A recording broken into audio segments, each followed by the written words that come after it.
जुगो जुग अटल।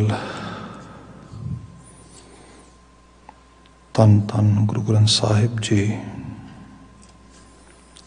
गुरु पातशाह जी दी अपरपार बख्शिश। प्रभात समय चढ़दी सवेर सत्संगत दीआं कड़ियां असीं प्राप्त कीतियां ने। अज दा इह पावन दिहाड़ा साहिब सतगुरु गुरु तेग बहादुर पातशाह जी अते उन्हां दे बहुत प्यारे सिख भाई मती दास जी, भाई सती दास जी, भाई दयाला जी, उन्हां तिन मरजीवड़ियां शहीद रूहां समेत गुरु तेग बहादुर साहब जी की शहादत उन्होंने प्रणाम करन दा है।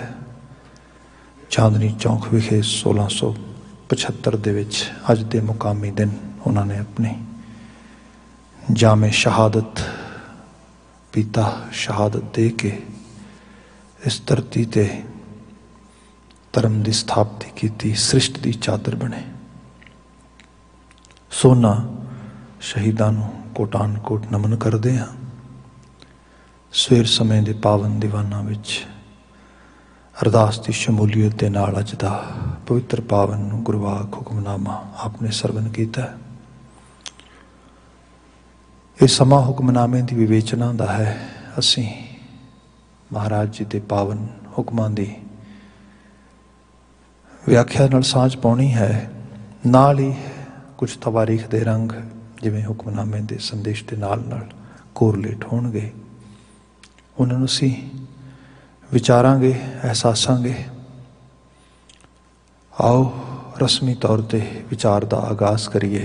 सब तो पहला खाकसार द्वारा बुलाई गई फतेह प्रवान होए। वाहिगुरु जी का खालसा, वाहिगुरु जी की फतेह। अज दा ये मुकामी संदेश वडहंस की वार विचों है। 2 श्लोक ਅਤੇ एक पौड़ी के रूप के पावन बचन सानू प्राप्त हो रहा है। असी श्लोक तो ही विचार का आगाज़ करांगे। श्लोक महला तीजा। गुरु अमरदास पातशाह उन्हां द्वारा रचित संदेश है। बिल्कुल पहली सतरे श्लोक दी है। बिन सतगुर सेवे जगत मुआ, बिरथा जन्म गवाए, दूजै पाए अत दुख लगा, मर जम्मै आवै जाए। गुरबाणी ਅਤੇ गुर इतिहास या सिख इतिहास बिल्कुल आत्मसात होया महसूस होंदा है, क्योंकि गुरबाणी एक संदेश है। जो संदेश नूं जिन्हां ने अपने जीवन विच ढालिया, जीविया, वो साडी तवारीख, साडा इतिहास, साडे पुरखे ने। सो दोनों नूं असीं जो देखते हैं तो बिल्कुल इक्को ही चीज़ के 2 पहलू नज़र पैंदे ने। बिन सतगुर सेवे जगत मुआ, मुआ मर जाना। आपां बात की 1675 के उस दिन की जिस दिन चांदनी चौक ते एक घटनाक्रम वापरदा है, तो उन्होंने असीं इत्थे प्रणाम कर रहे हैं, सलाम कर रहे हैं। उस सेम दिन दे विच इक्को शहर दे विच, जरूरी तो नहीं कि 3 ही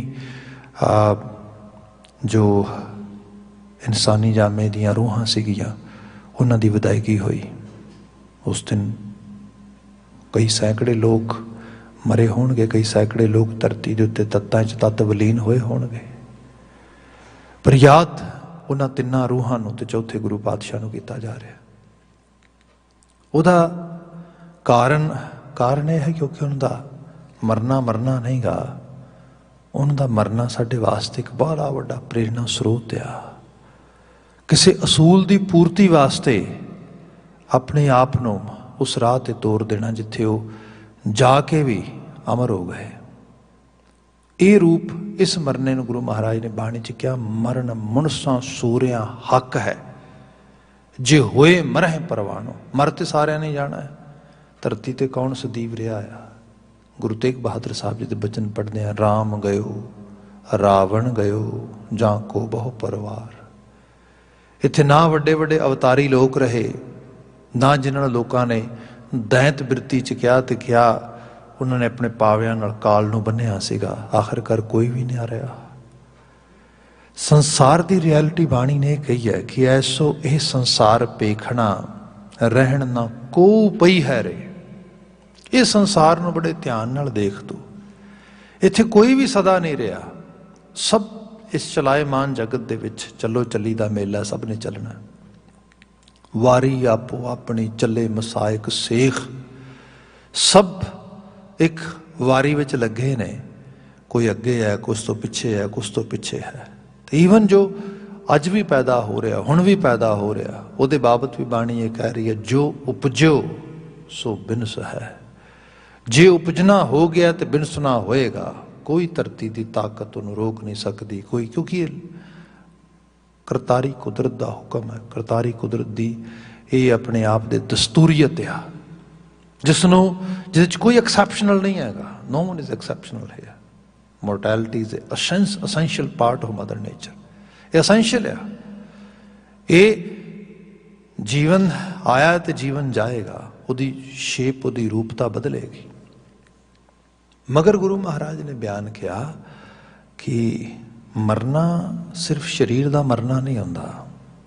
ਜੋ ਕਿਸੇ ਸ਼ਬਦ ਪੜ੍ਹੀਏ, ਪੌਣ ਪਾਣੀ ਅਗਨੀ ਕਾ ਮੇਲ, ਚੰਚਲ ਚਪਲ ਬੁੱਧ ਕਾ ਖੇਲ, 9 ਦਰਵਾਜੇ 10ਵਾਂ ਦੁਆਰ, ਬੁਝਰੇ ਗਿਆਨੀ ਇਹ ਵਿਚਾਰ।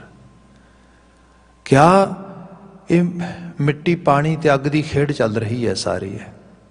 ਇਹ ਤੱਤ ਜੁੜਦੇ ਨੇ, ਤੱਤ ਉਖੜਦੇ ਨੇ।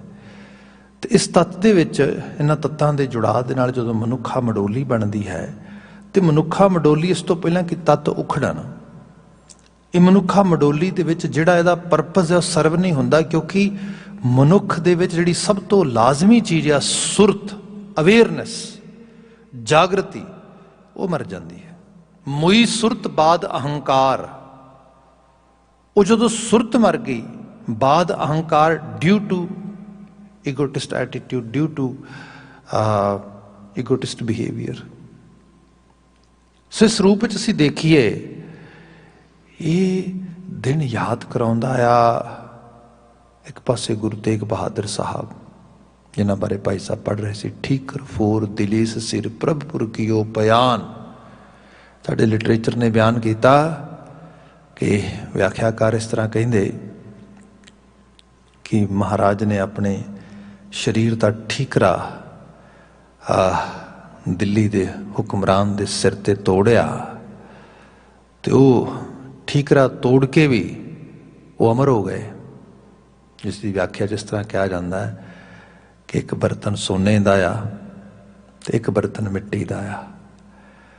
ਉਹ ਮਿੱਟੀ ਦਾ ਬਰਤਨ ਸਾਬਤ ਤੇ ਸਾਲਮ ਵੀ ਹੋਏ ਤੇ ਉਹਦਾ ਭਾਅ ਕੌਡੀ ਹੈ। ਸੋਨੇ ਦਾ ਬਰਤਨ ਭਾਵੇਂ ਉਹ ਸਾਲਮ ਹੈ ਤੇ ਭਾਵੇਂ ਕੋਈ ਉਸ ਨੂੰ ਗੁਸਤਾਖ ਆਦਮੀ ਚੁੱਕ ਕੇ ਧਰਤੀ ਤੇ ਪਟਕ ਦੇ, ਤੋੜ ਦੇ, ਤਾਂ ਵੀ ਉਹ ਬੇਸ਼ਕੀਮਤੀ ਹੈ। ਸੋਨਾ ਸੋਨਾ ਹੀ ਹੈ, ਭਾਵੇਂ ਉਹ ਕਿਸੇ ਰੂਪ ਦੇ ਵਿੱਚ ਹੈ ਤੇ ਭਾਵੇਂ ਰੂਪ ਨੂੰ ਤੋੜ ਦਿਓ ਤੁਸੀਂ। ਉਹ ਜਿਹੜਾ ਗੁਰੂ ਤੇਗ ਬਹਾਦਰ ਸਾਹਿਬ ਜੀ ਦਾ ਜਿਹੜਾ ਜੀਵਨ ਆ, ਉਹ ਜੇ ਜੀਵਨ ਚੱਲ ਰਿਹਾ ਤੇ ਉਹਨੂੰ ਸਲਿਊਟ ਆ, ਸਲਾਮ ਆ। ਤੇ ਇੱਕ ਜਗ੍ਹਾ ਤੇ ਜਾ ਕੇ ਕਿਤੇ ਕੋਈ ਕਾਤਲ ਬਣ ਕੇ ਉਸ ਜੀਵਨ ਨੂੰ ਕਤਲ ਕਰ ਦਿੰਦਾ ਆ, ਕਹਿੰਦਾ ਕਿ ਮੈਂ ਖਤਮ ਕਰ ਦਿਆਂਗਾ। ਤੇ ਸੱਚ ਇਹ ਹੈ, ਉਹ ਜੀਵਨ ਦਾ ਮੁੱਲ ਥੋੜਾ ਘਟ ਗਿਆ।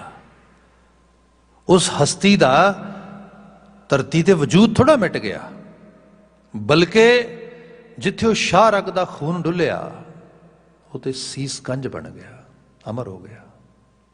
ਅਦਰਵਾਈਜ਼ ਕਿੰਨੇ ਕੁ ਚੌਂਕ ਹੋਣਗੇ ਦਿੱਲੀ ਸ਼ਹਿਰ ਦੇ ਵਿੱਚ, ਕਿੰਨੀਆਂ ਕੁ ਜਗ੍ਹਾ ਹੋਣਗੀਆਂ, ਕਿੰਨੇ ਕੂਚੇ ਹੋਣਗੇ, ਕਿੰਨੇ ਮੁਹੱਲੇ ਹੋਣਗੇ, ਕਿੰਨੀਆਂ ਆਲੇ ਦੁਆਲੇ ਦੀਆਂ ਥਾਵਾਂ ਹੋਣਗੀਆਂ।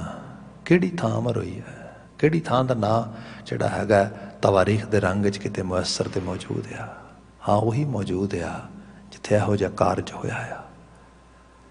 ਪਰ ਬੰਦਾ ਬਾਦ ਅਹੰਕਾਰ, ਜਿਵੇਂ ਔਰੰਗਜ਼ੇਬ ਆ, ਇਹੋ ਜਿਹੀ ਹੁਕਮਰਾਨੀਅਤ, ਇਹ ਇਕੱਲਾ ਇੱਕ ਕਰੈਕਟਰ ਨਹੀਂ ਹੁੰਦਾ, ਇਹ ਇਕੱਲਾ ਇੱਕ ਕਰੈਕਟਰ ਦਾ ਨਾਂ ਨਹੀਂ ਗਾ, ਇਹ ਹਿਊਮਨ ਟੈਂਡੈਂਸੀ ਹੈ। ਜੇ ਅੱਜ ਦੇ ਰੂਪ ਵਿੱਚ ਵੀ ਦੇਖੀਏ ਤੇ ਆਪਾਂ ਕੀ ਕਹਿੰਦੇ ਹਾਂ ਕਿ ਔਰੰਗਜ਼ੇਬ ਚਲਾ ਗਿਆ, ਬੀਤੇ ਦੇ ਵਿੱਚ ਜੋ ਕੁਝ ਵਾਪਰਿਆ ਦਿੱਲੀ ਦੇ ਅੰਦਰ ਸਭ ਚੀਜ਼ਾਂ ਹੋਈਆਂ ਤੇ ਲੋਕਾਂ ਨੇ ਤਸ਼ਬੀਹ ਦਿੱਤੀ ਕਿ ਕੀ ਹੋ ਰਿਹਾ ਭਾਈ। ਐਗਜ਼ੈਕਟਲੀ ਉਹੀ ਹੈ ਮੂਈ ਸੁਰਤ ਬਾਦ ਅਹੰਕਾਰ। ਹੰਕਾਰ ਦੀ ਟੀਸੀ ਤੇ ਬੈਠੇ ਦੀ ਸੁਰਤ ਮਰ ਗਈ। ਉਹਨੂੰ ਇਹ ਨਹੀਂ ਪਤਾ ਉਹ ਨਾ ਮੂਆ ਜੋ ਦੇਖਣਹਾਰ, ਜਿਹੜਾ ਸਭ ਕਾਸੇ ਨੂੰ ਓਬਜ਼ਰਵ ਕਰ ਰਿਹਾ ਉਹ ਮਰ ਥੋੜਾ ਗਿਆ, ਉਹ ਤੇ ਮੌਜੂਦ ਹੈ, ਜਿਹਨੂੰ ਰੱਬ ਕਹਿੰਦੇ ਆ, ਅਸੀਂ ਅਕਾਲ ਪੁਰਖ ਕਹਿੰਦੇ ਆ, ਈਸ਼ਵਰ ਕਹਿੰਦੇ ਆ, ਅੱਲਾਹ ਕਹਿੰਦੇ ਆ, ਕੋਈ ਐਗਜ਼ਿਸਟੈਂਸ ਕਹਿ ਰਿਹਾ ਕਿਸੇ ਰੂਪ ਦੇ ਵਿੱਚ, ਉਹ ਤਾਂ ਸਭ ਨਾਪ ਤੋਲ ਰਿਹਾ ਹੈ। ਸੋ ਇਹ ਹੈ ਕਿ ਵਕਤੀ ਤੌਰ ਤੇ ਲੱਗਦਾ ਕੋਈ ਚੈਲੰਜ ਆਇਆ ਤਾਂ ਉਸ ਵਕਤੀ ਚੈਲੰਜ ਦੇ ਵਿੱਚ ਲੋਕਾਂ ਨੇ ਕਿਹਾ ਵੀ ਹਾਂ ਅਸੀਂ ਇਹ ਚੀਜ਼ ਮਿਟਾ ਦਿੱਤੀ, ਖਤਮ ਕਰ ਦਿੱਤੀ। ਬਚਨ ਸੀਗਾ ਠੀਕਰ ਫੋਰ ਦਿਲੀਸ ਸਿਰ, ਦਿੱਲੀ ਧੀਸ਼ ਦੇ ਸਿਰ ਦੇ ਉੱਤੇ ਠੀਕਰ ਫੋੜਤਾ ਆਪਣੇ ਜਿਸਮ ਦਾ। ਕਿਆ ਤੂੰ ਕਿਸੇ ਨੂੰ ਧਰਮ ਦੇ ਨਾਂ ਦੇ ਉੱਤੇ ਫੋਰਸਫੁਲੀ ਕਤਲ ਕਰ ਰਿਹਾ ਹੈ? ਤੈਨੂੰ ਪਤਾ ਧਰਮੀ ਬੰਦਾ ਕੌਣ ਹੁੰਦਾ? ਧਰਮੀ ਬੰਦਾ ਉਹ ਹੁੰਦਾ ਹੈ ਜਿਹੜਾ ਧਰਮ ਤੇ ਰਾਹ ਤੇ ਤੁਰਦਿਆਂ ਹੋਇਆਂ ਆਪਣੇ ਜਿਉਣ ਨੂੰ ਦੁੱਪਰ ਸਮਝਦਾ ਧਰਮ ਤੋਂ ਟੁੱਟ ਕੇ, ਤੇ ਜੇ ਉਹਨੂੰ ਜੀਣਦਿਆਂ ਹੋਇਆਂ ਧਰਮ ਨਾ ਪਾਲਣ ਦਿੱਤਾ ਜਾਏ ਤਾਂ ਚੂਜ਼ ਕਰਦਾ ਮੈਂ ਮੌਤ ਨੂੰ ਗਲੇ ਲਾ ਲਾਂਗਾ ਪਰ ਧਰਮ ਨਹੀਂ ਛੱਡਾਂਗਾ। ਇਹ ਬਾਤ ਕਿਵੇਂ ਹੋ ਸਕਦੀ ਹੈ? ਧਰਮ ਦਾ ਕਲੇਮ ਕਰਨ ਵਾਲੇ ਲੋਕ ਜਾਂ ਜੋ ਕਹਿੰਦੇ ਵੀ ਅਸੀਂ ਧਰਮ ਮੰਨਦੇ ਹਾਂ ਉਹ ਤੇ ਡਰੇ ਫਿਰਦੇ, ਕਮਜ਼ੋਰ ਨੇ ਬੜੇ। ਮਹਾਰਾਜ ਨੇ ਉਸ ਕਮਜ਼ੋਰੀ ਨੂੰ ਤੋੜਿਆ, ਦੱਸਿਆ ਆ ਵੀ ਇੱਕ ਧਰਮੀ ਬੰਦੇ ਦੀ ਇਹ ਹੈ ਐਕਚੁਅਲ ਅਸਲ ਪਹਿਚਾਨ। ਤੇ ਇਹ ਸੱਚ ਹੈ ਧਰਮ ਦਾ ਰਾਹ ਗਿਆਨ ਦਾ ਰਾਹ ਵੀ ਹੈ, ਤੇ ਗਿਆਨ ਦੇ ਰਾਹ ਦੇ ਤੁਰਨ ਵਾਲੇ ਲੋਕ ਅਕਸਰ ਇਹ ਮੰਨਿਆ ਜਾਂਦਾ ਜਿਹੜਾ ਬੰਦਾ ਕੁਝ ਗਿਆਨ ਅਰਜਿਤ ਕਰ ਲੇ ਉਹ ਡਰਪੋਕ ਬਣ ਜਾਂਦਾ, ਉਹ ਮਤਲਬ ਡਰੂ ਹੋ ਜਾਂਦਾ ਹੈ। ਗੁਰੂ ਤੇਗ ਬਹਾਦਰ ਸਾਹਿਬ ਜੀ ਦੇ ਅਸੀਂ ਬਚਨਾਂ ਨੂੰ ਪੜ੍ਹਦੇ ਹਾਂ, ਮਹਾਰਾਜ ਕਹਿੰਦੇ ਭੈ ਕਾਹੂ ਕੋ ਦੇਤ ਨਹਿ ਭੈ ਮਾਨਤ ਆਨ, ਕਹੋ ਨਾਨਕ ਸੁਨ ਰੇ ਮਨਾ ਗਿਆਨੀ ਤਾਹੇ ਬਖਾਨ। ਗਿਆਨ ਉਹੀ ਹੈ ਜਿਹਦੇ ਚ ਡਰ ਨਿਸਲ ਹੋ ਜਾਏ, ਖਤਮ ਹੋ ਜਾਏ, ਡਰ ਬਿਲਕੁਲ ਮੁੱਕ ਜਾਏ, ਮੁਕਾਮੀ ਸੁਰਤ ਉੱਥੇ ਆ ਜਾਏ ਜਿੱਥੇ ਜਾ ਕੇ ਨਾ ਤੇ ਹੰਕਾਰ ਹੋਏ ਨਾ ਕਿਸੇ ਕਿਸਮ ਦਾ ਡਰ ਤੇ ਪਏ ਹੋਏ, ਦੋਨੋਂ ਰੂਪਾਂ ਤੋਂ ਆਜ਼ਾਦ, ਬਿਲਕੁਲ ਸਾਫ਼ ਗੋਈ ਦੇ ਨਾਲ ਮਨੁੱਖ ਦਾ ਅਮਲ ਮਨੁੱਖ ਵਿੱਚ ਆ ਜਾਏ। ਸੋ ਜਦੋਂ ਇਹ ਪ੍ਰਵਿਰਤੀ, ਜਦੋਂ ਇਹ ਅਮਲ ਜੀਵਨ ਵਿੱਚ ਵਾਪਰਦਾ ਤੇ ਠੀਕਰ ਫੋਰ ਦਿਲੀ ਸਿਰ ਪ੍ਰਭੁਰ ਕੀਓ ਪਿਆਨ। ਆਖਿਰਕਾਰ ਵਿਦਾਇਗੀ ਤੇ ਸਭ ਦੀ ਹੋਣੀ ਹੈ। ਮਿੱਟੀ ਚੋਂ ਆਇਆ ਬੰਦਾ ਮਿੱਟੀ ਹੋ ਜਾਂਦਾ, ਪਰ ਜਿਹਦੀ ਸੁਰਤ ਨੂਰੋ ਨੂਰ ਹੋ ਚੁੱਕੀ ਹੈ ਉਹ ਨੂਰ ਦਾ ਹੀ ਰੂਪ ਹੈ। ਉਹ ਅਵਲ ਅੱਲਾਹ ਨੂਰ ਉਪਾਇਆ, ਉਸ ਨੂਰ ਦੀ ਹਸਤੀ ਨਾਲ ਨੂਰੋ ਨੂਰ ਹੋ ਗਿਆ ਤੇ ਉਹ ਤੇ ਫਿਰ ਉਸ ਨੂਰ 'ਚ ਜਾ ਕੇ ਅਮਾਏਗਾ। ਉਹ ਤੇ ਜਿਸਨੂੰ ਅਸੀਂ ਮਹਾਰਾਜ ਜੀ ਦੇ ਆਪਣੇ ਬਚਨਾਂ 'ਚ ਪੜ੍ਹਦੇ ਹਾਂ ਕਿ ਗੁਰ ਕਿਰਪਾ ਜਿਹ ਨਰਖੋ ਕੀਨੀ ਤਿਹ ਇਹ ਜੁਗਤ ਪਛਾਨੀ, ਨਾਨਕ ਲੀਨ ਭਇਓ ਗੋਬਿੰਦ ਸਿਉ ਜਿਉ ਪਾਣੀ ਸੰਗ ਪਾਣੀ। ਜਿਹੜਾ ਸਜਾਤ ਹੋ ਗਿਆ, ਗੋਬਿੰਦ ਗੋਬਿੰਦ ਦਾ ਰੂਪ ਹੋ ਗਿਆ, ਕਰਤਾਰ ਦੀ ਹਸਤੀ ਉਹਦੀ ਸੁਰਤ ਚ ਇਤਨੀ ਰੂਪ ਚ ਆ ਗਈ ਕਿ ਉਹ ਬਿਲਕੁਲ ਇੰਝ ਲੱਗਦਾ ਕਿ ਰੱਬ ਦਾ ਹੀ ਰੂਪ ਹੋ ਗਿਆ। ਉਸ ਰੂਪ ਵਿੱਚ ਤੋਂ ਬਾਤ ਪੜੀ ਗਈ ਤਾਂ ਅਹਿਸਾਸ ਇਹ ਕਰਾਇਆ ਗਿਆ ਕਿ ਠੀਕਰ ਫੋਰ ਦਿਲੀ ਸਿਰ ਪ੍ਰਭੁਰ ਕੀਓ ਪਿਆਨ। ਜਦੋਂ ਪ੍ਰਭੂ ਦੀ ਪੁਰੀ ਚ ਪਿਆਨ ਹੋਇਆ ਤੇ ਇਹ ਆਵਾਜ਼ ਆਈ, ਤੇਗ ਬਹਾਦਰ ਸੀ ਕਿਰਿਆ ਕਰੀ ਨਾ ਕਿਨ ਹੋਵਾਨ। ਤੇਗ ਬਹਾਦਰ ਵਰਗਾ ਕੰਮ ਵੀ ਕੋਈ ਕਰੇਗਾ? ਐਸੀ ਕਿਰਿਆ, ਐਸਾ ਕਾਰਜ ਜਿਸ ਨੂੰ ਸੋਚਿਆ ਵੀ ਨਹੀਂ ਜਾ ਸਕਦਾ। ਬੰਦਾ ਜਿਸ ਨੂੰ ਕੁਦਰਤ ਨੇ ਇੱਕ ਉਹਦੀ ਆਈਡੈਂਟਿਟੀ ਬਣਾਈ, ਇੱਕ ਸੈਲਫ ਬਣਾਈ ਹੈ ਉਹਦੀ, ਬੰਦਾ ਉਸ ਸੈਲਫ ਦੇ ਆਲੇ ਦੁਆਲੇ ਹੀ ਸੈਲਫਿਸ਼ ਹੋ ਕੇ ਜੀਂਦਾ ਆ। ਉਹ ਆਪਣੀ ਹੀ ਚੀਜ਼ ਨੂੰ, ਆਪਣੇ ਆਪ ਦੀ ਰੱਖਿਆ, ਆਪਣੇ ਆਪ ਦੀ ਬਾਤ, ਆਪਣੇ ਸਰਵਾਈਵਲ ਦੀ ਬਾਤ ਕਰਦਾ ਆ। ਪਰ ਗੁਰੂ ਬਾਬਾ ਜੀ ਨੇ ਕਿਹਾ ਨਾ, ਬਲਕਿ ਉਸ ਲੈਵਲ ਤੇ ਜਿੱਥੇ ਧਰਮ ਦੀ ਆਸਥਾ ਦੇ ਵਿੱਚ ਦੇਖਿਆ ਜਾਏ ਤੇ ਇੱਕ ਐਸਾ ਵਿਸ਼ਵਾਸ, ਇੱਕ ਐਸੀ ਜੀਵਨ ਜਾਚ, ਇੱਕ ਐਸਾ ਧਰਮ ਕਰਮ ਕਰਨ ਦਾ ਤਰੀਕਾ ਜਿਸ ਨੂੰ ਗੁਰੂ ਮਹਾਰਾਜ ਨੇ ਕਿਤੇ ਵੀ ਸਵੀਕਾਰਿਆ ਨਾ ਬਾਣੀ ਦੇ ਵਿੱਚ। ਪੂਰੇ ਦੇ ਪੂਰੇ ਅਰਾਊਂਡ 9 ਜੀਵਨ ਲਾ ਦਿੱਤੇ ਲੋਕਾਂ ਨੂੰ ਅਵੇਅਰ ਕਰਨ ਵਾਸਤੇ, ਜਗਾਉਣ ਵਾਸਤੇ, ਸਭ ਚੀਜ਼ਾਂ ਵਾਸਤੇ। ਪਰ ਉਹ ਸਭ ਕਰਦਿਆਂ ਹੋਇਆਂ ਗੁਰੂ ਸਾਹਿਬ ਨੇ ਜੋ ਇਨਸਾਨੀ ਇੱਕ ਅਪਰੋਚ, ਇੱਕ ਤਵਾਜ਼ਨ ਆ ਕਿ ਕਿਸੇ ਨੂੰ, ਜਿਵੇਂ ਸਪੋਜ਼ ਕਰੋ ਅਸੀਂ ਕੋਈ ਕਿਸੇ ਬਸਤਰ ਨੂੰ ਦਾਗ ਲੱਗ ਜੇ ਤੇ ਅਸੀਂ ਉਸ ਬਸਤਰ ਨੂੰ ਧੋਨੇ ਆ ਤੇ ਧੋਣ ਦੇ ਸਮੇਂ ਦੇ ਵਿੱਚ ਉਸ ਨੂੰ ਬਚਾਉਣਾ ਹੁੰਦਾ, ਦਾਗ ਲਾਣਾ ਤੇ ਉਹ ਕੱਪੜਾ ਬਚਾਉਣਾ। ਪਰ ਜੇ ਕੋਈ ਇਹ ਕਹੇ ਕਿ ਨਹੀਂ ਨਹੀਂ ਨਹੀਂ, ਮੈਂ ਤੇ ਇਸ ਕੱਪੜੇ ਨੂੰ ਹੀ ਫਾੜ ਦੇਣਾ, ਕਿਉਂ? ਕਿਉਂਕਿ ਇਹਨੂੰ ਦਾਗ ਲੱਗ ਗਿਆ ਆ। ਇਹ ਰੂਪ ਜਿਹੜਾ ਆ ਸਮਾਜ ਵਿੱਚ ਇਨਸਾਨ ਦੇ ਰਹਿਣ ਸਹਿਣ ਦੇ ਵਿੱਚ ਕਮੀਆਂ ਖਾਮੀਆਂ ਹੋ ਸਕਦੀਆਂ ਨੇ, ਕਿਉਂਕਿ ਉਹ ਕਿਸੇ ਧਰਮ ਕਰਮ ਦੇ ਵਿੱਚ, ਉਸ ਰੂਪ ਦੇ ਵਿੱਚ ਕਿਸੇ ਵਿਸ਼ਵਾਸਾਂ ਦੀ ਅਸੀਂ ਤੰਦ ਵਿੱਚ ਘਿਰ ਸਕਦਾ ਆ, ਜਿਹਦੇ ਅੰਦਰ ਉਹ ਸੱਚ ਨੂੰ ਛੱਡ ਕੇ ਕੂੜ ਨੂੰ ਫੋਲੋ ਕਰਨ ਲੱਗ ਜੇ। ਪਰ ਇਹਦਾ ਮਤਲਬ ਇਹ ਥੋੜ੍ਹੇ ਕੋਲ ਜਿਉਣ ਦਾ ਹੱਕ ਖੋਲੋਗੇ ਤੁਸੀਂ।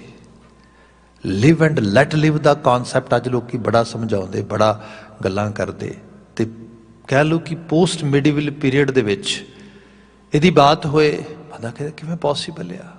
ਗੁਰੂ ਤੇਗ ਬਹਾਦਰ ਸਾਹਿਬ ਨੇ ਉਸ ਸਮੇਂ 'ਚ ਸਥਾਪਿਤ ਕੀਤਾ, ਜਦੋਂ ਹਿਊਮਨ ਰਾਈਟਸ ਦੀ ਗੱਲ ਕੋਈ ਨਹੀਂ ਗਈ, ਫਰੀडम ਆਫ ਵਰਸ਼ਿਪ ਦੀ ਕੋਈ ਗੱਲ ਨਹੀਂ ਹੈ, ਫਰੀडम ਆਫ ਰਿਲੀਜੀਅਸ ਐਕਸਰਸਾਈਜ਼ ਦੀ ਕੋਈ ਗੱਲ ਨਹੀਂ ਹੈ। ਆਹ ਵਰਡ ਤੇ ਹੁਣ ਪਿਛਲੇ 70-80 ਸਾਲਾਂ 'ਚ ਨਿਕਲ ਕੇ ਆਏ ਨੇ ਸਾਰੇ। ਉਸ ਸਮੇਂ ਕਿਹਾ, ਤੇ ਇਹਦੇ ਪਿਛੋਕੜ 'ਚ ਵੀ ਚੀਜ਼ ਪਈ ਹੈ। ਇਹ ਨਹੀਂ ਕਿ ਆਊਟ ਆਫ ਦਾ ਬਲੂ ਕੋਈ ਚੀਜ਼ ਆ ਗਈ ਹੈ। ਬਾਣੀ ਦਾ ਬਾਤ, ਬਾਣੀ ਦਾ ਸੰਦੇਸ਼ ਅਸੀਂ ਪੜ੍ਹਦੇ ਹਾਂ, ਕੋਈ ਬੋਲੇ ਰਾਮ ਰਾਮ, ਕੋਈ ਖੁਦਾਏ, ਕੋਈ ਸੇਵੈ ਗੁਸਈਆਂ, ਕੋਈ ਅਲਾਏ। ਭਾਈ ਸਾਰਿਆਂ ਨੂੰ ਜਗ੍ਹਾ ਹੋਏ, ਇਹਦੇ ਪਿਛੋਕੜ 'ਚ ਪਈ ਹੈ ਬਾਤ। ਗੁਰੂ ਤੇਗ ਬਹਾਦਰ ਸਾਹਿਬ ਜੀ ਦੇ ਪਿਤਾ ਜੀ ਨੇ ਗੁਰੂ ਹਰਗੋਬਿੰਦ ਸਾਹਿਬ, ਬਟਾਲੇ ਦੀ ਅੱਜ ਵੀ ਗੁਰੂ ਕੀ ਮਸੀਤ ਇਸ ਚੀਜ਼ ਦੀ ਗਵਾਹੀ ਭਰਦੀ ਹੈ। ਮੁਸਲਮਾਨ ਇਕੱਠੇ ਹੋ ਕੇ ਆਏ ਮਹਾਰਾਜ ਦੇ ਕੋਲ, ਤੇ ਮਹਾਰਾਜ ਨੂੰ ਆ ਕੇ ਕਹਿੰਦੇ ਕਿ ਮਹਾਰਾਜ ਜ਼ਮਾਤੀ ਤੌਰ ਤੇ ਨਮਾਜ਼ ਪੜ੍ਹਨ ਦਾ ਬੜਾ ਫਾਲਿਆ ਤੇ ਬੜਾ ਚਿੱਤ ਵੀ ਕਰਦਾ ਹੈ। ਤੇ ਮਹਾਰਾਜ ਕਹਿੰਦੇ ਕਿਹਨੇ ਰੋਕਿਆ? ਪੜ੍ਹੋ। ਤੇ ਕਹਿਣ ਲੱਗੇ ਪਾਤਸ਼ਾਹ ਉਹਦੇ ਵਾਸਤੇ ਮਸੀਤ ਚਾਹੀਦੀ ਹੈ, ਜਗ੍ਹਾ ਤੇ ਹੈ, ਪਰ ਮਸੀਤ ਉਸਾਰਨ ਵਾਸਤੇ ਸਰਮਾਇਆ ਨਹੀਂ ਹੈਗਾ। ਗੁਰੂ ਨੇ ਆਪਣੀ ਦੌਲਤ ਵਿੱਚ, ਆਪਣੀ ਗੋਲਕ ਵਿੱਚੋਂ ਦੌਲਤ ਦਿੱਤੀ, ਪੈਸੇ ਦਿੱਤੇ, ਜਾਓ ਉਸਾਰੋ। ਹਾਲਾਂਕਿ ਗੁਰੂ ਹਰਗੋਬਿੰਦ ਸਾਹਿਬ ਦੀ ਚਾਰੇ ਜੰਗਾਂ ਮੁਗਲ ਹੁਕਮਰਾਨ ਸੂਬੇਦਾਰਾਂ ਦੇ ਖਿਲਾਫ ਲੜੀਆਂ ਗਈਆਂ, ਪਰ ਸੱਚ ਇਹ ਹੈ ਭਾਈ, ਕਿਸੇ ਦੀ ਆਸਥਾ, ਕਿਸੇ ਦੀ ਇੱਕ ਆਸਥਾ ਦਾ ਨਿਜ਼ਾਮ ਆਪਣੇ ਤੌਰ ਤੇ ਜਿਹਨੂੰ ਟ੍ਰੈਡੀਸ਼ਨਲ ਵੇ ਨਾਲ ਸਿੱਖਿਆ ਸਿਖਾਇਆ ਮਿਲਿਆ ਆ, ਉਸ ਤੋਂ ਤੁਸੀਂ ਇਹ ਇਸ ਕਰਕੇ ਉਹ ਥੋੜ੍ਹਾ ਖੋ ਸਕਦੇ ਹੋ ਕਿਉਂਕਿ ਤੁਹਾਡਾ ਵਿਸ਼ਵਾਸ ਉਸ ਤੋਂ ਵੱਖਰਾ ਹੈ, ਵੀ ਤੁਸੀਂ ਉਹਨੂੰ ਕਹੋਗੇ ਫੋਰਸਫੁਲੀ ਨਾ। ਕਨਵਰਜਨ ਦੇ ਉੱਤੇ ਜਿਹੜੀ ਅੱਜ ਕੱਲ੍ਹ ਲੋਕਾਂ ਨੇ ਬਾਤ, ਹੁਣ ਥੋੜ੍ਹੀ ਬਹੁਤੀ ਜਾਗਰਤੀ ਆਈ ਤੇ ਕਿਹਾ ਵੀ ਭਾਈ ਕਨਵਰਜਨ ਕਰਨਾ ਕਿਸੇ ਤਰੀਕੇ ਦੇ ਨਾਲ ਵੀ, ਭਾਵੇਂ ਉਹ ਫੋਰਸਫੁਲੀ ਹੈ ਜਾਂ ਭਾਵੇਂ ਕਿਸੇ ਨੂੰ ਕਿਸੇ ਲਾਲਚ ਵਿੱਚ ਪਾ ਕੇ ਹੈ, ਇਟਸ ਅਨਐਕਸੈਪਟੇਬਲ। ਤੇ ਕਿਹਾ ਜਾਏ ਕਿ ਅੱਜ ਤੋਂ ਕਈ 100 ਸਾਲ ਪਹਿਲਾਂ ਇਹ ਚੀਜ਼ ਹੋ ਰਹੀ ਹੈ, ਤੇ ਹੋ ਵੀ ਇਸ ਲੈਵਲ ਤੇ ਰਹੀ ਹੈ ਕਿ ਮਹਾਰਾਜ ਆਪਣੀ ਜਾਨ ਦੇ ਰਹੇ ਨੇ, ਆਪਣੇ ਆਹੂਤਿਤ ਕਰ ਰਹੇ ਨੇ ਆਪਣੇ ਪ੍ਰਾਣਾਂ ਨੂੰ, ਪਰ ਕਹਿ ਰਹੇ ਨੇ ਵੀ ਆਹ ਚੀਜ਼ ਨਹੀਂ ਪਈ, ਇਹ ਅਨਐਕਸੈਪਟੇਬਲ ਹੈ, ਇਹ ਇਨਹਿਊਮਨ ਐਕਟ ਆ। ਇਹ ਹੈ ਤੇਗ ਬਹਾਦਰ ਸੀ ਕਿਰਿਆ ਕਰੀ ਨਾ ਕਿਨਹੂ ਆਨ। ਤੇ ਇਹ ਵੀ ਸੱਚ ਹੈ, ਤੇਗ ਬਹਾਦਰ ਕੇ ਚਲਤ ਪਇਓ ਜਗਤ ਕੋ ਸੋਗ ਹੈ ਸਭ ਜਗ ਬਇਓ ਜੈ ਜੈ ਜੈ ਸੁਰਲੋਕ। ਗੁਰੂ ਤੇਗ ਬਹਾਦਰ ਸਾਹਿਬ ਜੀ ਨੂੰ, ਉਹਨਾਂ ਦੀ ਸ਼ਹਾਦਤ ਨੂੰ ਜੇ ਕਿਸੇ ਨੇ ਸਮਝਣਾ ਹੋਏ, ਹਾਲਾਂਕਿ ਬਦਲਦੇ ਵਕਤ ਦੇ ਨਾਲ ਅੱਜ ਤੇ ਬੜੀਆਂ ਮਤਲਬ ਗੁਸਤਾਖ ਕਿਸਮ ਦੀਆਂ ਬਾਤਾਂ ਵੀ ਅਸੀਂ ਵੇਖਦੇ ਹਾਂ ਆਲੇ ਦੁਆਲੇ, ਤੇ ਕੀ ਤੋਂ ਕੀ ਕਿਹਾ ਜਾਂਦਾ ਹੈ। ਪਰ ਜੇ ਕਿਤੇ ਜਿਹੜੇ ਲੋਕ ਇਸ ਚੀਜ਼ ਦੇ ਬਾਬਤ ਪਿੱਛੇ ਕਰਕੇ ਰਿਣ ਉਤਾਰ ਯਾਤਰਾ ਹੋ ਰਹੀ ਸੀ, ਉਹ ਤੁਸੀਂ ਰਿਣ ਲਾਓਗੇ। ਸਾਹਿਬ ਮਹਾਰਾਜ ਦੀ ਪਾਵਨ ਬਾਣੀ ਦੇ ਬਚਨਾਂ ਨੂੰ ਪੜ੍ਹੀਏ, ਹਮਰੇ ਮਸਤਕ ਦਾਗ ਦਗਾਨੇ ਹਮ ਕਰਜ ਗੁਰੂ ਬਹੁਤ ਸਾਂਢੇ। ਉਹ ਗੁਰੂ ਦਾ ਕਰਜ਼ਾ ਕੌਣ ਲਾ ਸਕਦਾ ਹੈ? ਉਸ ਜੋ ਨੇ ਸੰਸਾਰ ਦੇ ਵਾਸਤੇ ਇੱਕ ਪੂਰਨਾ ਪਾਇਆ, ਉਹ ਤੋਂ ਪ੍ਰੇਰਨਾ ਲੈ ਲਵੋ। ਇੰਨਾ ਹੀ ਬਹੁਤ ਹੈ, ਇੰਨਾ ਥੋੜਾ ਨਹੀਂ ਹੈਗਾ। ਬਾਕੀ ਜੋ ਸਾਹਿਬ ਮਹਾਰਾਜ ਨੇ ਸਥਾਪਿਤ ਕੀਤਾ, ਉਹਦੀ ਬਾਤ ਕਿਸੇ ਰੂਪ ਦੇ ਵਿੱਚ ਵੀ ਇਵਨ ਅਲਫਾਜ਼ਾਂ 'ਚ ਬਿਆਨ ਕਰਨੀ ਨਾਮੁਮਕਿਨ ਹੈ। ਖੈਰ, ਹੁਕਮਨਾਮੇ ਦੇ ਅਸੀਂ ਬਚਨ ਪੜ੍ਹ ਰਹੇ ਸੀਗੇ ਕਿ ਬਿਨ ਸਤਿਗੁਰ ਸੇਵੇ ਜਗਤ ਮੁਆ, ਬਿਰਥਾ ਜਨਮ ਗਵਾਏ।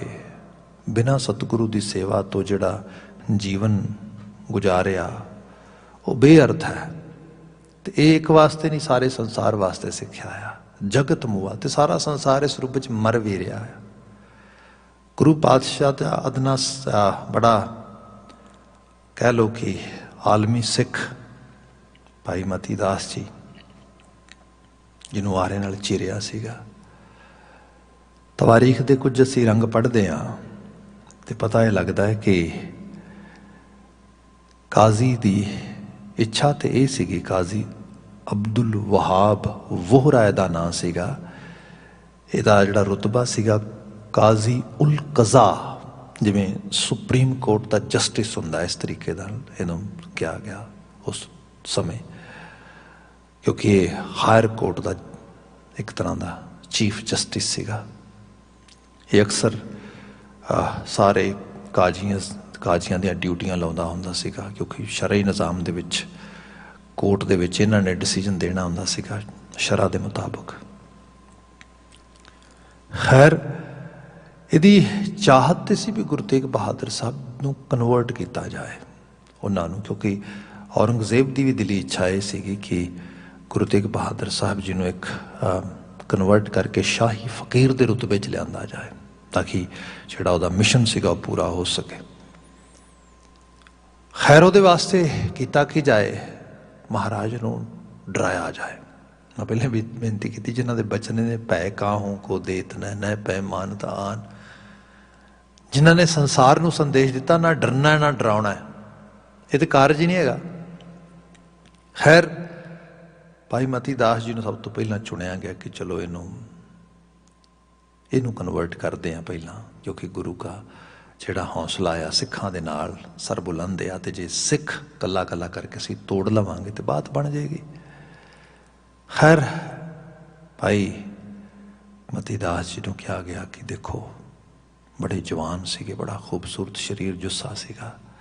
ਕਾਜ਼ੀ ਕਹਿੰਦਾ ਹੈ ਬਹੁਤ ਜਵਾਨ ਹੈ, ਬੜਾ ਵਧੀਆ ਸਰੀਰ ਹੈ, ਜੀਵਨ ਹੰਡਾ। ਤੇ ਉਹ ਕਹਿੰਦੇ ਕਿ ਉਹ ਤੇ ਜੋ ਕਰਤਾਰ ਨੇ ਬਖਸ਼ਿਆ ਉਹਦੇ ਮੁਤਾਬਕ ਹੰਡਾਣਾ, ਉਹ ਤੇ ਚੱਲਣਾ ਹੀ ਹੈ। ਕਹਿੰਦਾ ਨਹੀਂ, ਗੱਲ ਉਹ ਨਹੀਂ ਹੈ, ਗੱਲ ਇਹ ਹੈ ਕਿ ਤੂੰ ਨਾ ਗੁਰੂ ਕਾ ਦੀਨ ਛੱਡ ਦੇ ਤੇ ਸਾਡੇ ਦੀਨ 'ਚ ਆ ਜਾ, ਤੇ ਬਸ ਫਿਰ ਤੂੰ ਜੋ ਕਹੇਗਾ ਉਹ ਤਾਂ ਦੇ ਦਿਆਂਗੇ ਜਿਸ ਤਰੀਕੇ ਦੇ ਨਾਲ। ਤੇ ਭਾਈ ਸਾਹਿਬ ਦਾ ਜਵਾਬ ਇਹ ਸੀਗਾ ਕਿ ਕਾਜ਼ੀ, ਗੱਲ ਇਹ ਹੈ ਕਿਸੇ ਹੋਰ ਦੀਨ ਦੀ ਖਾਸ਼ ਉਹਨੂੰ ਹੋਏ ਜਿਹੜਾ ਬੇਦੀਨ ਹੋਏ, ਜਿਹਨੂੰ ਗੁਰੂ ਕਾ ਦੀਨ ਮਿਲਿਆ ਹੋਏ, ਉਹਨੂੰ ਕਿਸੇ ਹੋਰ ਦੀਨ ਦੀ ਲੋੜ ਨਹੀਂ ਹੁੰਦੀ। ਮੈਂ ਆਪਣੇ ਗੁਰੂ ਦੇ ਨਾਲ ਜੁੜ ਕੇ, ਗੁਰੂ ਨਾਲ ਸਾਂਝ ਪਾ ਕੇ ਬਿਲਕੁਲ ਖੁਸ਼ ਹਾਂ, ਮੈਨੂੰ ਹੋਰ ਕਿਸੇ ਚੀਜ਼ ਦੀ ਆਵਸ਼ਕਤਾ ਨਹੀਂ। ਉਹ ਕਹਿੰਦਾ ਦੇਖ ਲੈ, ਫਿਰ ਇਸ ਰਾਹ ਤੇ ਤੁਰੇਗਾ ਤੇ ਜਾਨ ਚਲੀ ਜਾਏਗੀ। ਉਹ ਕਹਿੰਦਾ ਇਹ ਕਿਹੜੀ ਵੱਡੀ ਗੱਲ ਹੈ, ਜੇ ਆਪਣੀ ਜਾਨ ਦੇ ਕੇ ਵੀ ਗੁਰੂ ਦੇ ਬਖਸ਼ ਦਾ ਪਾਤਰ ਬਣ ਸਕਾਂ ਤੇ ਬੜੀ ਵੱਡੀ ਨਵਾਜ਼ਿਸ਼ ਹੈ ਮੇਰੇ ਵਾਸਤੇ। ਖੈਰ, ਮੁਕਾਮੀ ਗੱਲ ਜੋ ਹੋਈ ਕਿ ਕਾਜ਼ੀ ਨੇ ਮੌਤ ਦਾ ਫਤਵਾ ਦੇ ਦਿੱਤਾ, ਆਰੇ ਨਾਲ ਚੀਰਨ ਦੀ ਬਾਤ ਕਰ ਦਿੱਤੀ ਕਿ ਸਾਰੀ ਗੱਲ ਹੋਈ। ਅਖੀਰ ਰਸਮੀ ਤੌਰ ਤੇ, ਕਿਉਂਕਿ ਉਸਨੇ ਸਜ਼ਾਏ ਮੌਤ ਦਿੱਤੀ ਹੈ, ਤੇ ਮਰਨ ਵਾਲੇ ਦੀ ਆਖਰੀ ਇੱਛਾ ਵੀ ਪੁੱਛੀ ਜਾਏਗੀ ਜ਼ਰੂਰ, ਕਿਉਂਕਿ ਆਖਰਕਾਰ ਉਹਨੇ ਦੋ ਪਲਾਂ ਦੇ ਵਿੱਚ ਮੁੱਕ ਜਾਣਾ ਆ। ਤੇ ਫਿਰ ਪੁੱਛਿਆ ਗਿਆ ਭਾਈ ਮਤੀ ਦਾਸ ਜੀ ਨੂੰ ਕਿ ਅੱਛਾ, ਕੋਈ ਆਖਰੀ ਇੱਛਾ ਹੋਏ, ਕੋਈ ਪਰਿਵਾਰ ਲਈ ਸੰਦੇਸ਼ ਹੋਏ, ਕੋਈ ਖਾਸ ਕਿਸਮ ਦੀ ਕੋਈ ਚੀਜ਼ ਖਾਣੀ ਹੋਏ, ਮਤਲਬ ਕਈ ਵਾਰ ਹੁੰਦਾ ਕੁਝ ਸਰੂਪ ਦੇ ਵਿੱਚ ਵੀ ਚਲੋ ਬੰਦੇ ਦੀ ਇੱਕ ਇੱਛਾ ਮਰਨ ਤੋਂ ਪਹਿਲਾਂ ਪੂਰੀ ਕਰ ਦਿਓ। ਉਹ ਕਹਿੰਦੇ ਹਾਂ, ਇੱਛਾ ਤੇ ਹੈ। ਕਾਜ਼ੀ ਕਹਿੰਦਾ ਕੀ ਇੱਛਾ?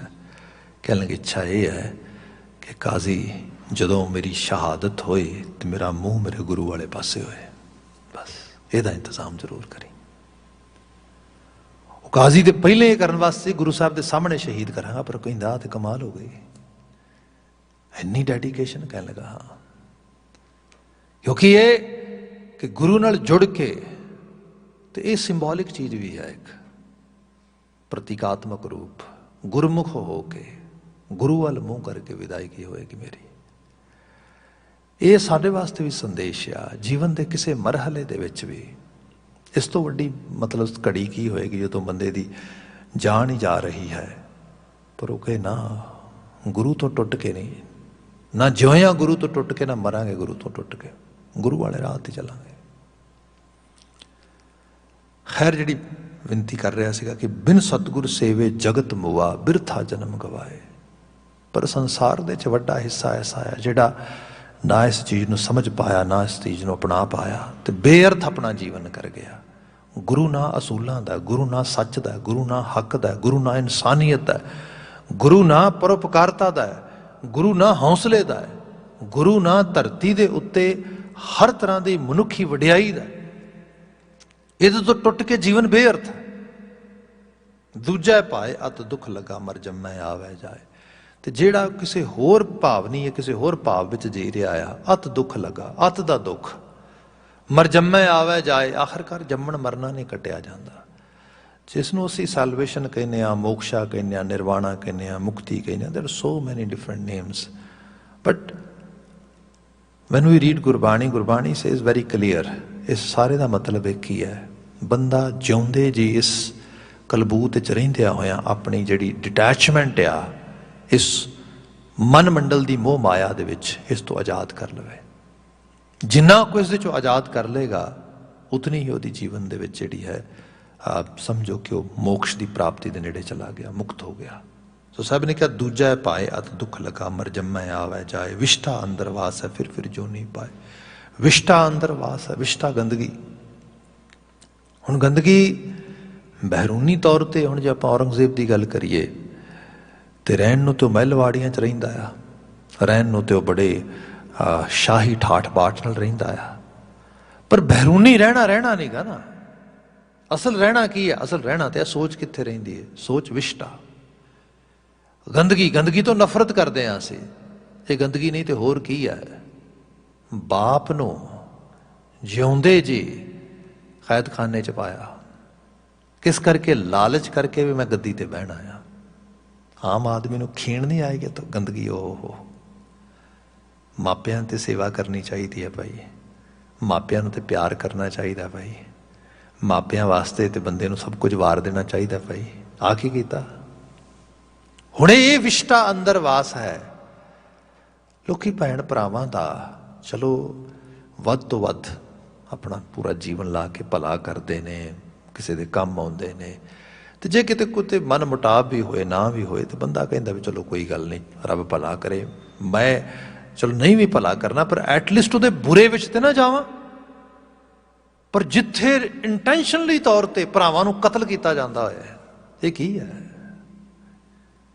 ਇਹ ਸੋਚ ਹੋਰ ਕੀ ਹੋਏਗੀ? ਵਿਸ਼ਟਾ ਤੋਂ ਬਿਨਾਂ ਹੋਰ ਕੀ ਹੈ?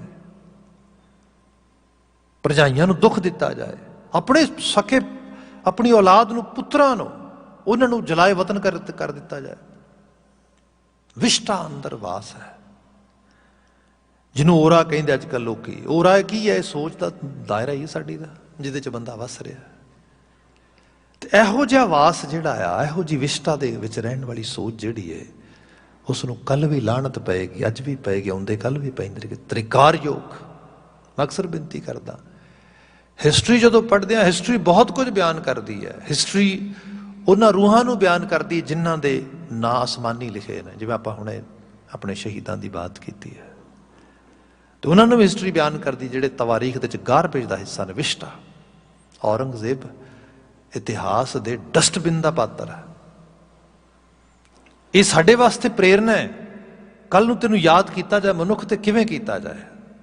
ਔਰੰਗਜ਼ੇਬ ਦੀ ਤਰ੍ਹਾਂ ਵਿਸ਼ਟਾ ਅੰਦਰ ਵਾਸ, ਜਿਹਦੀ ਸੋਚ ਗੰਦਗੀ ਦਾ ਸਾਰੇ ਦਾ ਸਾਰਾ ਮੁਜੱਸਮ ਹੈ, ਜਾਂ ਚੰਗੇਰੇ ਰੂਪ ਦੇ ਵਿੱਚ।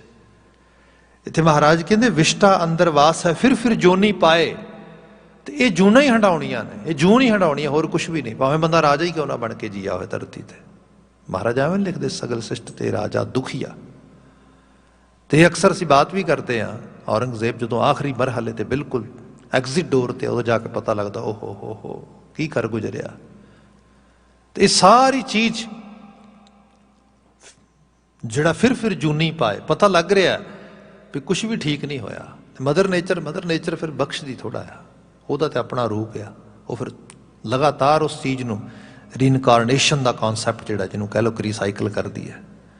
ਅਗਲਾ ਬਚਨ ਲਿਖਿਆ ਮਹਾਰਾਜ ਨੇ, ਨਾਨਕ ਬਿਨ ਨਾਵੇਂ ਜਮ ਮਾਰ ਸੀ ਅੰਤ ਗਿਆ ਪਛਤਾਏ। ਜਮਾਂ ਦੀ ਮਾਰ। ਕਿਰਪਾਲ ਸਿੰਘ ਚੰਡੀਗੜ੍ਹ ਵਾਲਿਆਂ ਦਾ ਬਣਾਇਆ ਹੋਇਆ ਤੁਸੀਂ ਉਹ ਚਿੱਤਰ ਦੇਖਿਆ ਹੋਏਗਾ ਕਦੇ ਸ਼ਾਇਦ, ਜਿੱਥੇ ਭਾਈ ਮਤੀ ਦਾਸ ਜੀ ਨੂੰ ਆਰੇ ਨਾਲ ਚੀਰਨ ਵਾਸਤੇ ਫੱਟਿਆਂ ਦੇ ਜਿਸ ਤਰੀਕੇ ਨਾਲ ਬੰਨਿਆ ਆਇਆ, ਸਕਵੀਜ਼ ਕੀਤਾ ਉਹਨਾਂ ਦੀ ਬਾਡੀ ਨੂੰ, ਐਂਡ ਜਿਹੜੀ ਲੱਕੜਾਂ ਦੋ, ਜਿਹਨਾਂ ਨੂੰ ਪੰਜਾਬੀ ਦਸਾਂਗੀ ਕਿਹਾ ਜਾਂਦਾ, ਉਹਨਾਂ ਦੇ ਵਿੱਚ ਫਸਾ ਕੇ ਇਸ ਤਰੀਕੇ ਨਾਲ ਸਿਰ ਤਿਆਰਾ ਰੱਖਿਆ ਤੇ ਦੋਨਾਂ ਪਾਸੇ ਜਲਾਦ ਲੱਗੇ ਨੇ। ਉਹਦੇ 'ਚ ਜੇ ਧਿਆਨ ਨਾਲ ਦੇਖੋਗੇ ਤੇ ਜਿਹੜਾ ਆਰੇ ਨਾਲ ਕੱਟਿਆ ਜਾ ਰਿਹਾ ਹੈ, वो बिल्कुल इस तरीके दे नाल कह लो कि समाधि आसीन है। ਜਿਹੜੇ ਕੱਟ ਰਹੇ ਨੇ ਉਹਨਾਂ ਦੇ ਚਿਹਰੇ ਵੇਖਣ ਵਾਲੇ ਨੇ, ਇਸ ਤਰ੍ਹਾਂ ਲੱਗ ਰਿਹਾ ਜਿਵੇਂ ਬਹੁਤ ਖੌਫਜ਼ਦਾ ਨੇ ਤੇ ਕਿਸੇ ਵੱਡੀ ਪਨਿਸ਼ਮੈਂਟ ਵਿੱਚੋਂ ਲੰਘ ਰਹੇ ਨੇ। ਅਹਿਸਾਸ ਹੈ ਓ ਹੋ ਆ ਕੀ ਕਰ ਰਹੇ ਆ। ਬੰਦਾ ਲੱਕੜ ਤੇ ਚੀਰੇ ਪਰ ਬੰਦਾ ਚੀਰ ਰਹੇ ਆ। ਕਿਸ ਕਰਕੇ? ਕਿ ਕੋਈ ਬਹੁਤ ਵੱਡਾ ਗੁਨੇਗਾਰ ਇਹਨੇ ਕੋਈ ਕਤਲ ਕੀਤਾ? ਨਾ, ਇਸ ਕਰਕੇ ਕਿਉਂਕਿ ਇਹ ਧਰਮ ਹੈ, ਧਰਮ ਪਾਲ ਰਿਹਾ, ਧਰਮੀ ਹੈ। ਓ ਹੋ ਜਿਹੜੀ ਉਹਦੀ ਰੂਹ ਨੂੰ ਸਜ਼ਾ ਮਿਲ ਰਹੀ ਹੈ। ਜਮਾਂ ਦੀ ਮਾਰ, ਜਮ ਕਿਸੇ ਵੇਖੇ ਥੋੜਾ ਨੇ। ਜਮਾਂ ਦੀ ਮਾਰ ਤਾਂ ਅਸਲ 'ਚ ਬੰਦੇ ਦੇ ਖਿਆਲਾਂ ਦੇ ਵਿੱਚੋਂ ਹੀ ਆਉਂਦੀ ਹੈ, ਸੋਚਾਂ ਹੀ 'ਚ ਆਉਂਦੀ ਹੈ। ਇੱਥੇ ਸਾਹਿਬ ਨੇ ਕਿਹਾ ਨਾ ਕਿ ਨਾਨਕ ਬਿਨ ਨਾਮੈ ਜਮ ਮਾਰਸੀ, ਜੇ ਤੂੰ ਨਾਮ ਦੇ ਪਰਛਾਵੇਂ ਹੇਠ ਜਿਉਣਾ ਨਹੀਂ ਸਿੱਖੇਗਾ, ਜਮਾਂ ਦੀ ਕੁੱਟ ਤੋਂ ਤੈਨੂੰ ਕੋਈ ਨਹੀਂ ਬਚਾ ਸਕਦਾ। ਤੇ ਜਮਾਂ ਦੀ ਕੁੱਟ ਐਸੀ ਹੈ, ਨਾ ਰਾਤ ਦੀ ਨੀਂਦ ਹੈ, ਨਾ ਦਿਨ ਦਾ ਚੈਨ ਹੈ। ਜੇ ਵਕਤ ਨੇ ਇਜਾਜ਼ਤ ਦਿੱਤੀ ਰਾਤ ਨੂੰ ਬਾਤ ਪਾਵਾਂਗਾ। ਕਾਜ਼ੀ ਅਬਦੁਲ ਵਹਾਬ ਵੋਹਰਾ ਦੀ ਮੈਂ ਗੱਲ ਕਰ ਰਿਹਾ ਸੀਗਾ। ਇਹਦੀ ਜ਼ਿੰਦਗੀ ਦਾ ਆਖਰੀ ਫਤਵਾ ਹੀ ਸੀਗਾ ਜਿਹੜਾ ਇਹਨੇ 3 ਸਿੱਖਾਂ ਨੂੰ ਤੇ ਗੁਰੂ ਸਾਹਿਬ ਨੂੰ ਦਿੱਤਾ। ਇਸ ਤੋਂ ਬਾਅਦ ਇਹ ਜਦੋਂ ਘਰ ਵਾਪਸ ਪਰਤਦਾ ਆਇਆ, ਜਮਨਾ ਪਾਰ ਦਾ ਮਕਾਨ ਸੀਗਾ ਤੇ ਇਹਨੂੰ ਫਿਰ ਜਾਂਦੇ ਅਧਰੰਗ ਹੋ ਗਿਆ। ਇਹ ਸਾਰਾ ਕੁਝ ਕੋਈ ਫਿਲਮੀ ਕਹਾਣੀ ਨਹੀਂ, ਕੋਈ ਅਫਸਾਨਾ ਨਹੀਂ, ਇਹ ਹਿਸਟਰੀ ਹੈ ਜਿਹੜੀ ਮੈਂ ਬਿਆਨ ਕਰ ਰਿਹਾ ਤੁਹਾਡੇ ਸਾਹਮਣੇ। ਬਹੁਤ ਰਿਸ਼ਵਤਖੋਰ ਬੰਦਾ ਸੀਗਾ, ਬੇਤਹਾਸ਼ਾ। ਹਾਲਾਂਕਿ ਦਿੱਲੀ ਦੀ ਸੰਗਤ ਨੇ ਇਹ ਟਰਾਈ ਵੀ ਕੀਤੀ ਸੀ ਕਿ ਆਪਾਂ ਗੁਰੂ ਸਾਹਿਬ ਦੇ ਬਰਾਬਰ ਤੋਲ ਕੇ ਸੋਨਾ ਦੇ ਦੇਣੇ ਇਹਨੂੰ। ਦਿਲਵਾਲੀ ਧਰਮਸ਼ਾਲਾ ਦੇ ਵਿੱਚ ਇੱਕ ਪੂਰੀ ਮੀਟਿੰਗ ਹੋਈ ਤੇ ਇਹ ਸੱਚ ਆ, ਜਿਹੜੇ ਗੁਰੂ ਕੇ ਸਿੱਖਾਂ ਨੇ ਨਾ ਗੁਰੂ ਕਾ ਸੀਸ ਛੱਡਿਆ, ਨਾ ਧੜ ਛੱਡਿਆ, ਤੇ ਉਹਨਾਂ ਲਈ ਕਿਹੜੀ ਚੀਜ਼ ਕਿਸ ਰੂਪ ਦੇ ਵਿੱਚ ਪੋਸੀਬਲ ਨਹੀਂ ਸੀਗੇ। ਜੋ ਸਾਹਿਬ ਮਹਾਰਾਜ ਨੂੰ ਪਤਾ ਸੀ ਬਿਲਕੁਲ, ਇਹ ਕੋਈ ਇਹ ਨਹੀਂ ਹੈ ਕਿ ਕਿਸੇ ਰੂਪ ਦੇ ਵਿੱਚ ਹੋਇਆ। ਇਹ ਤੇ ਤਵਾਰੀਖ ਇੱਕ ਹਿਸਟਰੀ ਬਣਾਉਣੀ ਹੈ। ਅੱਜ ਜੇ ਮੈਂ ਪਹਿਲੇ ਬੇਨਤੀ ਕੀਤੀ, ਸੀਸਗੰਜ ਵਰਗੀ ਇਮਾਰਤ ਖੜੀ ਹੈ ਇਸ ਤਰੀਕੇ ਨਾਲ, ਕੁਝ ਦੱਸ ਰਹੀ ਹੈ ਹੁਕਮਰਾਨਾਂ ਦੀ ਉਸ ਹਕੂਮਤ ਦਾ ਪੂਰੇ ਦਾ ਪੂਰਾ ਜਿਹੜਾ ਆ ਇੱਕ ਤਰ੍ਹਾਂ ਦਾ ਉਹਦਾ ਮਜ਼ਮਾ ਬਿਆਨ ਕਰਦੀ ਹੈ ਕਿ ਆ ਦੇਖ, ਤਾਕਤ ਸਿਰਫ ਤੇ ਸਿਰਫ ਤਲਵਾਰ ਹੱਥ 'ਚ ਫੜਨ ਵਾਲੇ ਦੇ ਵਿੱਚ ਨਹੀਂ ਹੁੰਦੀ। ਜਿਹਦੀ ਤੌਣ ਤੇ ਜਾ ਕੇ ਤਲਵਾਰ ਰੱਖੀ ਜਾਂਦੀ ਹੈ ਉਹਦੀ ਤਾਕਤ ਦਾ ਤੈਨੂੰ ਅੰਦਾਜ਼ਾ ਹੀ ਨਹੀਂ ਕਿ ਜੇ ਕਿਤੇ ਉਹਦੇ ਕੋਲ ਉਹ ਗੁਣ ਹੋਣ, ਉਹ ਵਡਿਆਈ ਹੋਏ। ਤੇ ਉੱਥੇ ਮਤਲਬ ਮੈਂ ਤੇ ਖੁਦ ਮਹਾਰਾਜ ਦੀ ਨਵਾਜ਼ਿਸ਼ ਨਾਲ ਹਾਜ਼ਰੀ ਭਰਨ ਦਾ ਮੌਕਾ ਬਣਦਾ ਰਿਹਾ। ਤੇ ਉਸ ਜਗ੍ਹਾ ਤੇ ਜਦੋਂ ਜਾਂਦੇ ਹਾਂ ਤੇ ਸਾਹਮਣੇ ਤੋਂ ਲੰਘਦੇ ਹੋ ਹਜ਼ਾਰਾਂ ਸੀਸ ਝੁਕਦੇ ਲੱਗੇ ਜਾਂਦੇ ਨੇ। ਹਾਲਾਂਕਿ ਮੈਂ ਅਜੇ ਵੀ ਸਮਝਦਾ ਹਾਂ ਵੱਡੇ ਹਿੱਸੇ ਨੂੰ ਪਤਾ ਹੀ ਨਹੀਂ ਮਹਾਰਾਜ ਨੇ ਕੀ ਅਸਲ 'ਚ ਕੀਤਾ ਕੀ ਇਨਸਾਨੀਅਤ ਵਾਸਤੇ। ਜੇ ਸਹੀ ਰੂਪ ਵਿੱਚ ਦੇਖਿਆ ਜਾਏ ਨਾ ਤਾਂ ਕਿਹਾ ਜਾਂਦਾ ਹੈ ਕਿ